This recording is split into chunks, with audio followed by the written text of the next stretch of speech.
네, 참으로 감동적인 찬양인데요. 하나님께서 기쁘게 받아주신 줄로 믿습니다. 사랑하는 성도 여러분에게 오늘도 하나님이 주시는 한량없는 은혜와 축복이 영원토록 함께 하시기를 주님의 이름으로 축복합니다. 우리를 향하신 하나님의 뜻을 깨달읍시다라는 말씀으로 오늘의 주제를 시작하고자 합니다. 우리 성도 여러분들, 이 멈출 줄 모르고 오히려 점점 더 심해져가는 코로나와 이 폭염, 열대야, 여러 가지 어려움들로 인해서 지금 얼마나 힘들고 답답하십니까? 오늘 본문 말씀 바로 앞에서는 천하만사에 다 때가 있고 기한이 있다라는 말씀을 쭉 하시고요. 그 다음에 오늘 본문이 이어집니다. 오늘 본문 3장 9절부터 10절에서 일하는 자가 그의 수고로 말미암아 무슨 이익이 있으랴? 하나님이 인생들에게 노고를 주사 애쓰게 하신 것을 내가 보았노라 라고 주님께서 말씀하십니다. 지금 우리는 많은 고통 중에 있습니다. 온 세계가 고난 가운데 있죠. 환난 중에 있습니다. 그런데 디모데후서에 의하면 말세에 고통받는 이유가 있다라는 것입니다. 우리 디모데후서 3장 1절부터 5절을 저와 여러분이 한번 교독해 보실까요? 너는 이것을 알라. 말세에 고통하는 때가 이르러 사람들이 자기를 사랑하며 돈을 사랑하며 자랑하며 교만하며 비방하며 부모를 거역하며 감사하지 아니하며 거룩하지 아니하며 무정하며 원통함을 풀지 아니하며 모함하며 절제하지 못하며 사나우며 선한 것을 좋아하지 아니하며 배신하며 조급하며 자만하며 쾌락을 사랑하기를 하나님 사랑하는 것보다 더하며 함께 경건의 모양은 있으나 경건의 능력은 부인하니 이 같은 자들에게서 내가 돌아서라. 아멘. 여러분, 참 우리가 새겨들을 말씀이 아닐 수가 없습니다. 정말 옳은 말씀이고 이 시대에 주시는 하나님의 말씀이란 생각을 하지 않을 수가 없습니다. 성경은 이렇게 경건의 모양은 있어도 경건의 능력을 부인하는 자들에게서 네가 돌아서라, 그래야 경건한 삶이 가능하다라고 말씀하고 계십니다. 성경에도 이런 인물들이 나오죠. 구약의 대표자는 가인입니다. 가인은 하나님께서 자기 제사를 받지 않으셨다고 화가 나서 분을 참지 못하고 애꿎은 동생 아벨을 죽여버립니다. 신약의 대표자는 유다이죠. 가룟 유다입니다. 불평과 원망이 가득하여서 하나님께 중책을 맡았음에도 불구하고 자기 배나 채우자고 예수님을 알량한 은 30에 팔아 넘깁니다. 물론 그 이후에 죄책이 심해서 자살하는 비극으로 치닫고 말죠. 여러분, 자기 사랑을 너무 하고 잘못된 자기 사랑을 하는 경우에 거기 빠진 사람은 자기가 하는 일이 무조건 옳다고 여깁니다. 자기 생각도 옳고 자기 말도 옳고 자기 행동도 옳다고 생각합니다. 혹시 내가 잘못한 것은 없는지를 돌아보지를 않습니다. 이런 사람은 누가 충고를 해주고 건설적인 비판을 해줘도 절대로 자기 잘못을 인정하지 않고 문제가 생기면 무조건 상대를 비난합니다. 안타깝게도 오늘 우리는 이런 사람들이 가득한 세상에 살고 있습니다. 온 세계가 이런 사람들로 가득 차 있고 이런 사람들이 지도자인 세계를 살아가고 있습니다. 우리는 이런 자들에게서 돌아서야 합니다. 또 우리 스스로가 그런 자는 아닌가 늘 자신을 돌아보며 회개해야 할 것입니다. 거대한 환난과 인생의 위기를 만났을 때 우리는 늘 하나님의 뜻이 무엇인가, 나를 향하신 주님의 뜻이 오늘 무엇인가를 돌아보고 깨닫고 묵상해야 할 것입니다. 그리고 말씀과 기도를 통해 주님의 뜻을 발견하게 되면 그간의 잘못된 삶의 태도나 방향을 수정하고 유턴하고 전환하여서 주님 원하시는 길을 걸어가야 하는 것입니다. 물론 이것은 어렵습니다. 누구나 관성의 법칙에 지배를 받고 있습니다. 하던 대로, 해오던 대로, 내가 지금까지 살아온 대로 생각하고 신념을 가진 대로 살기를 원하지, 그것을 바꾸려고 하는 사람이 드뭅니다. 그러나 지금의 이 상황은 하나님께서 우리에게 회개하게 하시려는 귀한 기회라고 생각합니다. 여러분, 악기를 배워도 마찬가지고요, 운동을 해도 마찬가지고요, 그 선생님이나 트레이너가 이 잘못된 자세를 교정을 해줄 때 그때의 연주도 나아지고 운동도 성과를 낼 수가 있는 것이죠. 여러분, 지금 올림픽이 열리고 있습니다만 운동선수들이 다 그렇게 해서 지금의 금메달을 노리는 훌륭한 선수들이 된 것입니다. 반드시 하다 보면 열심히 한다고 했지만 잘못된 방향으로 운동을 하고 쓸데없이 힘을 쓰고 써야 할 근육은 묵혀놓고 이러한 경우가 반드시 있었던 것이죠. 그것을 코치가, 감독이, 선생님들이 바로잡아주고 방향을 전환해주고 옳은 길로 인도해줬을 때 거기에 순종해서 따라가는 자들만이 훌륭한 운동 성과를 낼 수가 있는 것입니다. 우리도 마찬가지입니다. 계속 잘못된 자세, 틀린 방향으로 아무리 열심히 가도 소용이 없습니다. 용쓴 만큼, 힘쓴 만큼 더 헛될 따름이죠. 지금은 우리가 바른 방향으로 가기를 모색해야 할 때인 것입니다. 회개하는 것이 물론 어렵지만 회개해야만 살 길이 열린다는 것을 주님께서 우리에게 끊임없이 깨닫도록 하시는 시기임을 우리는 알아야 할 것입니다. 요한일서 1장 9절은 하나님께서 이렇게 우리에게 말씀하십니다. 우리 같이 한번 읽어 보실까요? 시작. 만일 우리가 우리 죄를 자백하면 그는 미쁘시고 의로우사 우리 죄를 사하시며 우리를 모든 불의에서 깨끗하게 하실 것이요. 아멘. 여러분, 그렇습니다. 온 세계가, 교회도, 그리고 우리 각자 한 사람 한 사람도 지금은 회개해야 할 때입니다.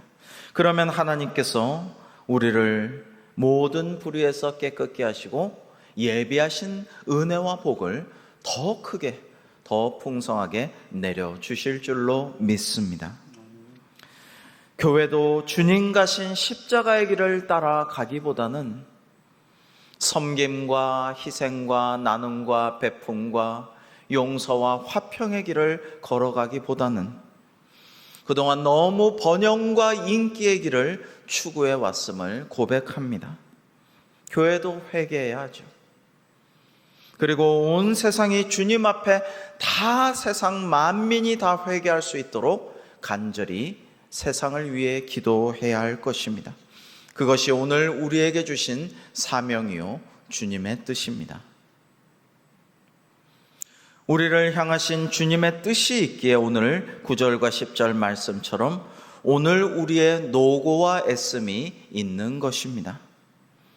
그러나 하나님의 본심은 우리가 고생하는 데 있지는 않습니다. 예레미야가 3장 32절 33절에서는 하나님께서 우리에게 이렇게 말씀하십니다. 그가 비록 근심하게 하시나 그의 풍부한 인자하심에 따라 긍휼히 여기실 것임이라. 주께서 인생으로 고생하게 하시며 근심하게 하심은 본심이 아니시로다. 아멘. 사랑하는 성도 여러분, 얼마나 위로가 되는 말씀입니까? 주님의 뜻을 깨닫고 우리가 순종하여 우리에게 예비하신 하나님의 은혜와 복을 누리는 우리 모두가 되기를 주님의 이름으로 축복합니다. 두 번째로 오늘 말씀에서 우리가 깨달아야 할 것은 영원을 사모하며 삽시다라는 것입니다. 이것을 기억하고 늘 생각해야 할 것입니다. 월남 이상재 선생은 정말 신실한 신앙인입니다. 그가 독립운동하다가 한성 감옥에 갇혀가지고 그 감옥에서 하나님의 놀라운 은혜를 경험하고 쪽복음 성경을 읽다가 하나님을 영접하고 성령 충만하여 신실한 신앙인이 되었고 우리나라 YMCA 운동의 선구자가 되셨습니다. 하루는 어떤 YMCA 청년이 이런 질문을 합니다. 월남 선생님, 신문에 보니까 영국 수상 윈스턴 처칠 경은 자기는 100세까지 살 거라고 장담하였더군요. 또 어떤 사람은 자기가 모세처럼 120세를 누릴 수 있을 것이라고 장담하였습니다. 선생님도 건강하시니까 오래 사실 것 같은데 얼마나 사실 것 같습니까? 하고 여쭤보았습니다. 그러자 이상재 선생님은 껄껄 웃으면서 이렇게 답했다고 합니다. 그 사람들은 사는 법을 몰라. 나는 영원히 살 거야. 이렇게 말했다고 합니다. 여러분, 월남 선생은 영원을 사모하며 천국을 바라보며 사셨던 것입니다. 이 땅에서의 삶이 100세건 120세건 아니면 60이건 70이건 그게 중요한 게 아니고 다가 아니라는 것을 깊이 체감하고 계셨던 것이죠. 사랑하는 성도 여러분, 우리 함께 한번 생각해 봅시다. 우리는 그간 너무나 세상 것들만 바라보며 살지는 않았는지요? 그리스도인이라고 하면서도 너무 세상 것들에 매몰되어 거기에 파묻혀 살지는 않았습니까? 일어나서 핸드폰 보면서 시작하고 자기 직전까지도 유튜브 보다가 부동산 투자 그런 거 가르치는 거 보다가 재미있는 거 보고 낄낄대다가 기도도 안 하고 잠들지는 않았는지요? 그것은 주님께서 우리에게 바라시는 모습은 아닙니다. 우리는 영원을 사모하는 마음으로 이 세상에 제한된 삶을 영원을 바라보고 사모하면서 살아야 하는 것입니다. 오늘 말씀의 핵심이 되는 구절입니다. 11절 말씀을 우리 같이 읽어 보시겠습니다. 시작. 하나님이 모든 것을 지으시되 때를 따라 아름답게 하셨고 또 사람들에게는 영원을 사모하는 마음을 주셨느니라. 그러나 하나님이 하시는 일의 시종을 사람으로 측량할 수 없게 하셨도다. 아멘.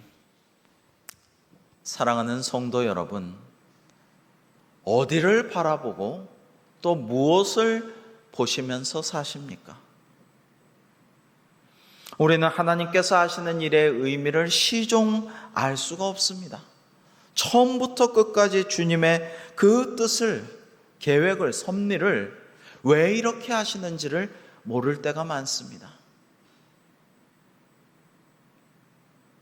어떤 분은 오래오래 참으며 하나님의 주신 사명을 감당하며 살아갑니다. 참 병이 중한데, 어려운데, 또 저분은 원래 약해서 오래 살 수 없었으리라 생각했는데 오래오래 살면서 고생하지만 하나님의 주신 사명을 잘 감당하고 많은 이들에게 은혜를 끼치고 많은 이들을 주님께 돌아오게 하면서 살아갑니다. 어떤 분은 너무 예상치도 못하게 참 건강하셨는데 하나님께서 갑자기 데려가십니다. 때로는 하나님이 너무 사랑하셔서 천국에서 저분이 꼭 필요하셔서 데려가시나, 그러나 정말 도통 가족이나 성도나 목회자의 입장에서 이해가 되지 않을 때도 있습니다. 하나님, 왜 이렇게 급히, 왜 이렇게 갑자기 준비도 못했는데 데려가시나요? 하나님의 하시는 일의 시종을 우리는 정말 예측도 하지 못하고 이해할 수가 없는 때가 많습니다. 그러나 중요한 것은 우리는 영원을 사모하는 마음으로 살아야 한다라는 것입니다. 이 땅만 바라보며 살 것이 아니라, 일희일비하면서 살아갈 것이 아니라 하나님 나라를 바라보며 영원한 저 천국 시민으로 살 것을 우리가 소망하며 믿으며 기대하며 기뻐하며 찬양하고 감사하며 살아가야 하는 것입니다. 세상 사람들과 달리 성도란 그러한 존재입니다. 주님께서 때를 따라 아름답게 하실 것이라는 것을 우리는 믿으면서 살아야 할 것입니다. 그 때가 언제인지는 모릅니다. 짐작조차 할 수가 없습니다. 그러나 고난이 닥칠 때에도 내가 산을 향하여 눈을 들리라. 나의 도움이 어디서 올까? 나의 도움은 천지를 지으신 여호와에게서로다라는 마음으로 고개 푹 숙이고 이 땅만 바라볼 게 아니라 또 이리저리 주변을 막 둘러보면서 누가 날 도와주고 누가 내게 돈 꿔주고 누가 나를 좀 끌어줄까? 그것만 생각할 게 아니라 눈을 들어 하늘을 바라보고 산을 바라보며 하나님의 그 영원한 나라를 소망하며 하나님의 도우심을 구할 때 주님의 때 주님의 방식으로 주님께서 우리를 도와주실 것입니다. 몇 년 전에 뉴 잉글랜드 동부 연안에 있는 작은 어항에서 고기잡이 배들이 일제히 아침 일찍 출어했습니다. 근데 오후에 예상이 없이 큰 폭풍이 불어 닥쳤습니다. 거기에 배들이 전부 다 휩쓸려서 큰 일을 겪게 되었죠. 밤이 늦어도 항구로 들어온 어선은 한 척도 없었습니다. 폭풍우가 휘몰아치는 밤인데 칠흑 같은 어둠 가운데 빛이 없으므로 정말 그 작은 어항에서 등대빛도 가려가지고 돌아올 수가 없는 상황이 되었습니다. 정말 큰일이 난 것이죠. 어부들의 부인들, 어머니, 자식들, 친지들은 해변가에 나아가서 마구 여기저기 오르내리면서 그들을 구해달라고 하나님께 밤새도록 기도하고 또 기도하였습니다. 그런데 설상가상으로 마을의 조그만 오두막에 불이 나버렸습니다. 남자들이 아무도 없었기 때문에 그 오두막에 불을 끌 수가 없었어요. 그래서 밤새도록 그 집의 아내는 발을 동동 구르면서 어떻게 해보려고 했지만 그 불을 끄지 못하고 그 오두막은 밤새 전소해버리고 말았습니다. 이제 새벽이 가까워 오는데 감사하게도 동도 아직 트지 않았는데 모든 어선들이 연안으로 들어왔습니다. 전 배가 항구에 무사히 귀환한 것입니다. 모두들 기뻐하는 가운데 절망스러운 얼굴을 한 사람이 있었습니다. 바로 그 오두막이 타버린 집의 아내였습니다. 무사히 육지로 돌아온 남편을 얼싸안고 울면서 아내는 말했습니다. 여보, 이렇게 무사히 와서 너무 기뻐요. 감사해요. 밤새 기도했어요. 그런데 우리는 망했어요. 우리 오두막집과 그 안에 있던 모든 세간이 밤새 다 불타버렸어요. 그러자 남편이 말합니다. 여보, 그 불을 주신 하나님께 감사합시다.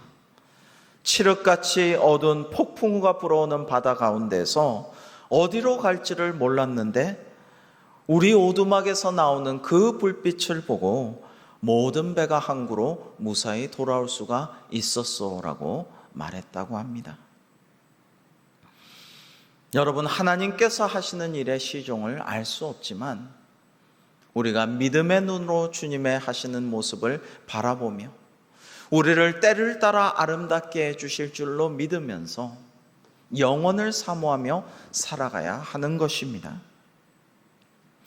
여러분, 우리가 사는 이 땅, 하나님께서 창조하신 온 세계도 신비로움으로 가득합니다. 천상의 놀라운 영적 세계의 일부를 보여주시는 기적 같은 존재들도 많이 있습니다. 단지 우리가 잘 모르고 깨닫지 못하고 볼 수 없고 느끼지 못하며 살 따름이죠.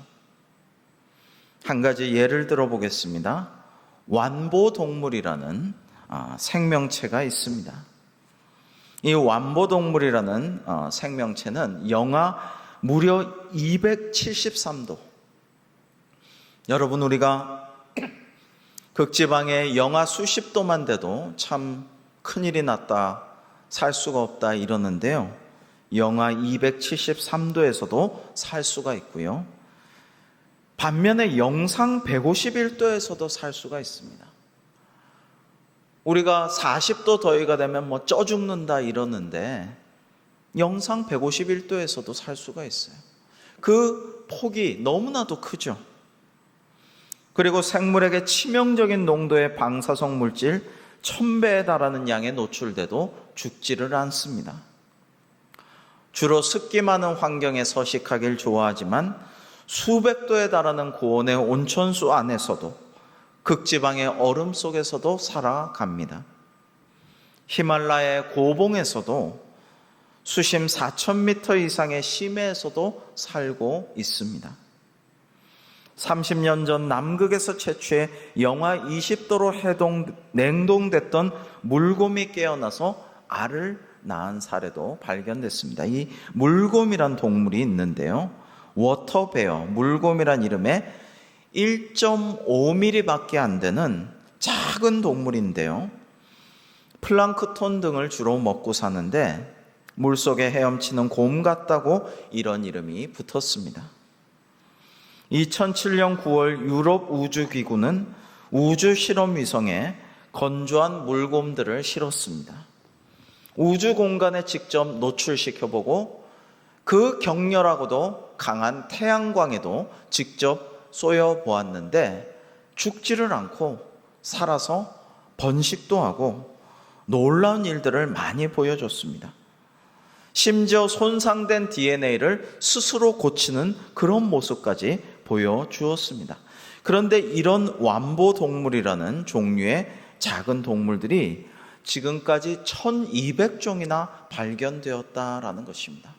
놀라운 일이죠. 뿐만 아니라 이론적으로 죽지 않고 영원히 사는 불사의 생명체도 있습니다. 일본에선 베니크라게라고 부르는데요. 작은 보호탑 해파리라는 이런 동물이 있습니다. 이 작은 보호탑 해파리는요, 전 세계 온열대 지방에 서식하는데 크기는 5mm 정도 됩니다. 먹이가 부족하거나 외부 환경과 악화 등으로 스트레스를 받거나 수명이 다하면 저 우산 모양의 몸이 거꾸로 뒤집히게 돼요. 그리고 촉수와 바깥쪽 세포들이 몸 안으로 흡수되어 세포를 재형성합니다. 그래서 젊어지고 어려지는 것이죠. 그렇게 작은 보호탑 해파리는 48시간 만에 이틀 만에 어린 모습으로 돌아가게 돼요. 그리고 오래오래 또 살아가게 됩니다. 말 그대로 불로장생의 생명체인 것입니다. 여러분, 중국의 진시황은 불로장생하기 위해 인간으로서 모든 수단을 동원했지만 오래 못 살고 죽었습니다. 그러나 하나님께서는 이런 영원을 주신 생명체들을 창조하시고 그들이 영원을 누릴 수 있도록 하여 주셨습니다. 하나님께서는 불가능이 없기 때문입니다. 사랑하는 성도 여러분, 하물며 우리를 향하신 하나님의 구원의 능력을 믿지 못해서야 되겠습니까? 전능하신 하나님을 우리는 굳게 믿고 의지해야 합니다. 하나님의 아들 예수 그리스도께서 우리 죄를 대속하시고 십자가에 죽으신 것, 그리고 부활하셔서 영생의 산 소망이 되신 것, 주님을 믿는 자마다 구주를 영접하고 믿는 자마다 우리도 부활하게 하시고 영원한 생명을 주셨다라는 것을 믿어야 한다라는 것입니다. 사랑하는 성도 여러분, 우리는 오직 하나님께 감사하며 하나님의 말씀을 믿고 순종하며 영원을 사모하며 살아갑시다. 그렇게 살아가기를 원하고 노력하고 애쓰는 우리에게 하나님께서 한량없는 은혜와 복을 내려주실 줄로 믿습니다. 마지막 세 번째로 오늘 말씀에서 우리가 깊이 새겨야 할 것은 하나님을 경외하며 삽시다라는 것입니다. 우리 오늘 주신 말씀 12절부터 14절의 말씀을 함께 읽어 보시겠습니다. 시작. 사람들이 사는 동안에 기뻐하며 선을 행하는 것보다 더 나은 것이 없는 줄을 내가 알았고 사람마다 먹고 마시는 것과 수고함으로 낙을 누리는 그것이 하나님의 선물인 줄도 또한 알았도다. 하나님께서 행하시는 모든 것은 영원히 있을 것이다.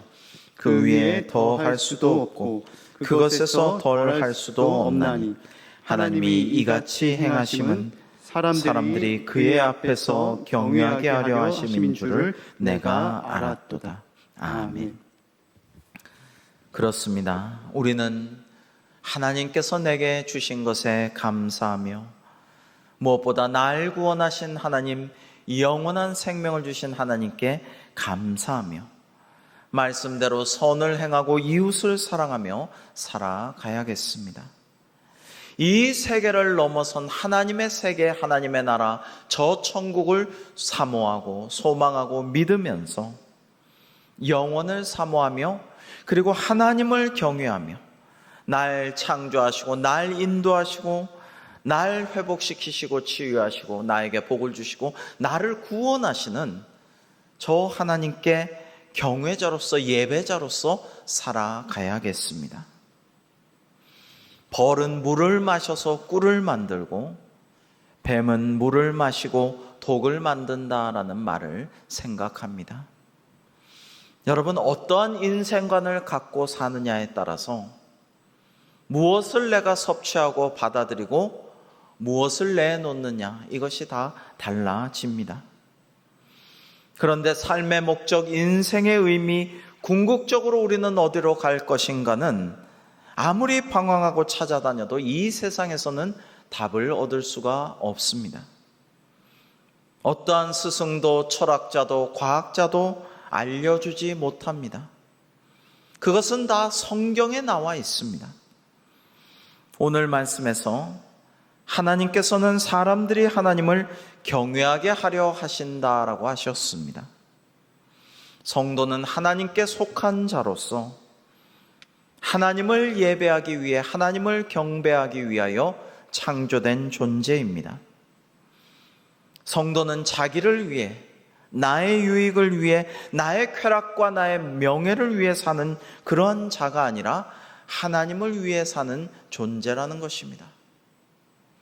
여러분, 우리가 이것을 깨달을 때, 이것을 집중할 때, 이것을 선택하고 이 목적을 위해 살 때 감사하고 기뻐하며 주님께 영광 돌려드리며 내가 설령 희생하여도 고난이 닥쳐도 어려움이 있어도 찬양하는 삶을 살아갈 수가 있는 것입니다.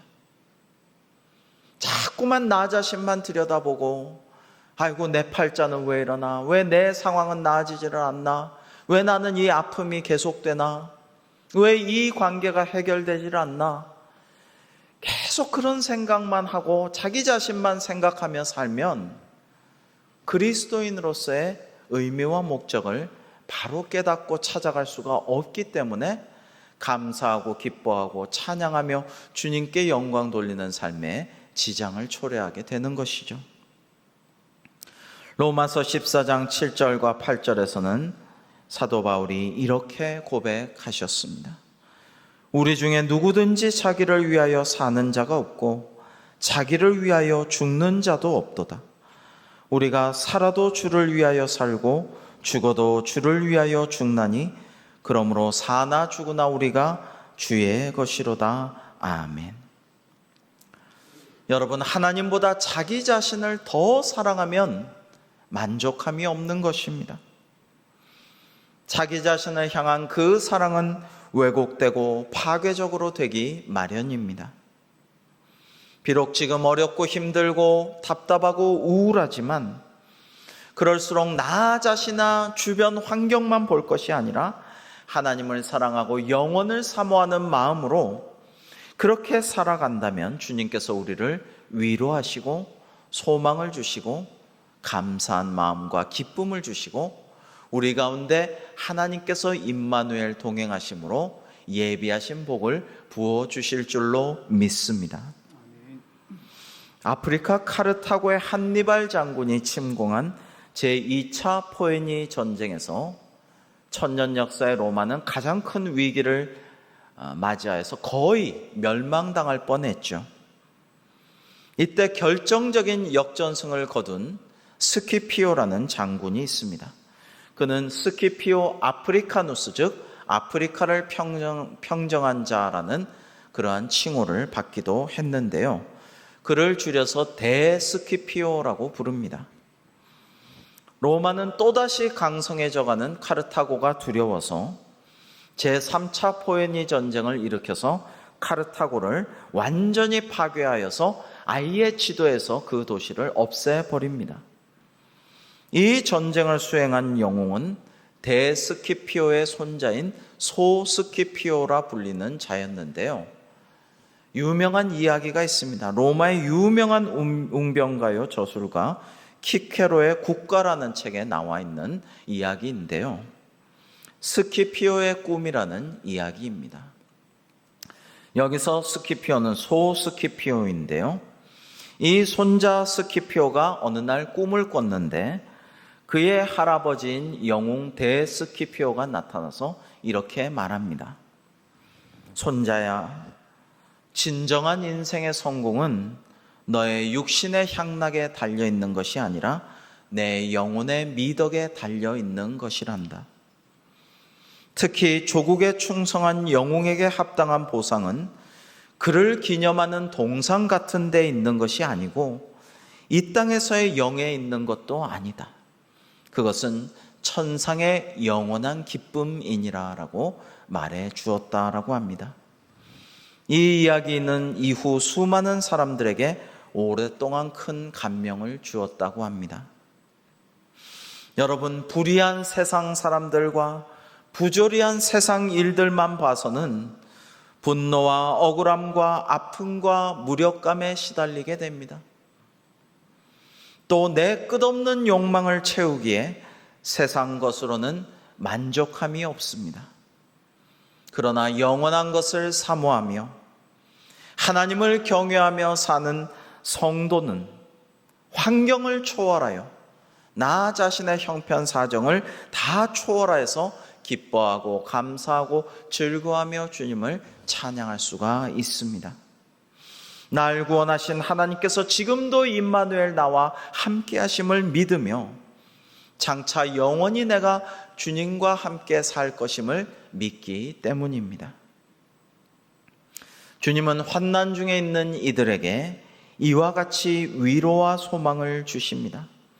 우리 고린도후서 4장 16절부터 18절의 말씀을 함께 읽어 보시겠습니다. 시작. 그러므로 우리가 낙심하지 아니하노니 우리의 겉사람은 낡아지나 우리의 속사람은 날로 새로워지도다. 우리가 잠시 받는 환난에 경한 것이 지극히 크고 영원한 영광에 중한 것을 우리에게 이루게 함이니 우리가 주목하는 것은 보이는 것이 아니요 보이지 않는 것이니 보이는 것은 잠깐이요 보이지 않는 것은 영원함이라. 아멘. 여러분, 그렇습니다. 우리는 보이는 것에만 주목하며 살 것이 아니라 영원한 보이지 않는 것, 곧 하나님의 나라, 하나님의 다스리시는 그 세상을 사모하며 그 세상을 이 땅에서 확장해 나가기 위해서 나를 사용하여 주옵소서. 그렇게 때를 얻으나 못 얻으나 전도하고, 그리고 하나님의 나라가 땅 끝까지 이르러 주님의 제자들이 여기저기서 생겨날 수 있도록 선교를 위해 끊임없이 기도하며 선교를 위해 지원하고, 여러분, 주님의 사랑과 말씀을 전하면서 실천하면서 살아간다면 얼마나 기쁘고 감사한 일입니까? 우리의 육신은 날로 후패해서 점점 닳아지고 아파지고 늙어가고 하지만 우리의 영혼은 날마다 하나님께로 가까이 나아가는 성화의 과정을 밟아가는 것이니 얼마나 감사하고 기쁘고 보람되고 은혜로운 일이란 말입니까? 여러분, 우리는 이 세상 것만 바라보지 말고 영원을 사모하는 마음으로 장차 천국 시민으로 살아가는 그 날을 꿈꾸며 이 땅에선 하나님을 진정 경외하는 참 예배자로 살아야 할 것입니다. 그리하여 하나님께서 우리를 위해 예비하신 영원한 기쁨과 복을 충만하게 누리는 우리 모두의 삶이 되기를 주님의 이름으로 축원합니다. 기도하시겠습니다. 하나님 아버지, 지금 비록 저희가 어려운 시기를 지내고 있지만 우리를 향하신 하나님의 뜻을 깨닫기를 원합니다. 생각하건대 현재의 고난은 장차 우리에게 나타날 영광과 비교할 수 없도다 하신 말씀을 기억하게 하여 주옵소서. 우리가 회개하고 바르게 나아갈 수 있도록 이 시기에 저희를 인도하여 주옵시고 우리에게 노고와 애씀도 주신 의미를 깨닫게 하여 주시옵소서. 하나님의 뜻은 또한 우리가 하나님을 영화롭게 하고 영원토록 주님을 기뻐하라는 것임을 우리가 깨닫게 하여 주셔서 영원을 사모하며 하나님을 경외하는 참 예배자로 서게 하여 주시옵소서. 예수님의 이름으로 기도하옵나이다. 아멘.